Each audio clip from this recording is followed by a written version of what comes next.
Let's go Tokyo! Super Nintendo repair away! Here we have two Super Nintendos getting their capacitors replaced. We started out with 3 units with varying problems. A good safe bet is to start with capacitors. Have a look at that one there. You can see that it's not very good looking. The electrolytic surface mount capacitors, SMDs, are not my favourite capacitor at the moment. I've found that radial electrolytics seem to be a bit more reliable, or rather they last a bit longer. For whatever reason, these ones from the mid-90s just love to leak everywhere, whereas the radials don't seem to. So as you can see there, you give the capacitor a bit of a wobble and rip it off the board. Now I do have another video coming up on how to generally recap using the wobbling technique, as you can see there in high speed.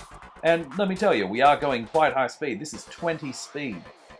So that was the Hako, which I didn't actually get to use because I forgot to bring the transformer. But anyway, we've cleaned the board up with a bit of metho there, or isopropyl if you are anywhere else in the world. And have a look at that. I lifted the second pad, the second capacitor I tried to remove, I lifted a pad. C65, and that's not a 1-chip board, that's one of the older ones. So that was a bit problematic. All the others came off okay, but C65 was leaking, so I suspected it weakened the pad somehow, because that's the only excuse I've got. There was a bit of corrosion, I'll say that. So, not to worry though, I found a workaround. Anyway, back to it. High speed! So as you can see, we've got a lot of capacitors removed. The one on the left is mine. The one on the right is the other chap who was fixing it up. And he had a few electrolytic radials already on there. Just helped with the desolder braid there. Get them off the board. So that's a 1-chip on the right. These are both PAL units. Let's just have a look at the results of the desoldering. As you can see, 3 of the 4 holes were clear. The other one will be fixed up, no problems, with a bit of heat. And then what did we do? It looks like we're reflowing the capacitor solder pads. I had one less pad to do than everyone else because I snapped it off. So you want it to be shiny and a nice ball, so you can just solder on your new electrolytics, or you can use SMDs. It's entirely up to you. It's personal preference. So it takes a little while to do this because there's usually legs stuck in if you use the wobble technique. The wobble technique, that's a good name for it. What are we doing? We're moving things, the table's dancing. Oh, we're putting in some capacitors, the radials. We're starting with,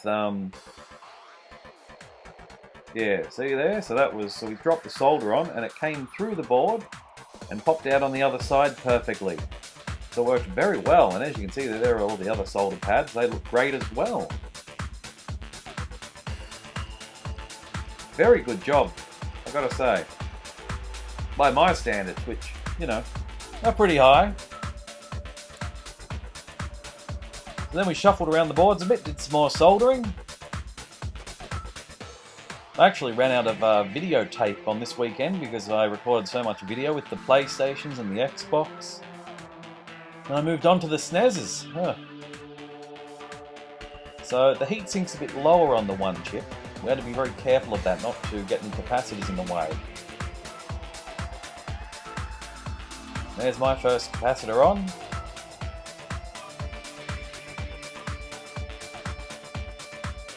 There's my second one. Scissors are perfect for cutting off legs. Wire cutters are pretty useless. So here's where I messed up. Luckily I was able to thread where the pad was removed. I was able to poke it through a via, your choice, and solder it directly to one of the very, very small capacitors on the back of the board. Not an easy challenge, but I conquered it, so that worked well. Sadly, none of these fixes actually solved any of the problems the SNESes were having, but they will help with prevention, I suppose. It's better than a... Look at that pad missing. Oof. And here's the other board. Had to solder those ones flat because the heatsink would have gotten in the way. Looking good though. Bit of pointing going on. Bit more soldering. I actually forgot, I ordered the wrong size giant capacitor there. Thanks for watching, that's it.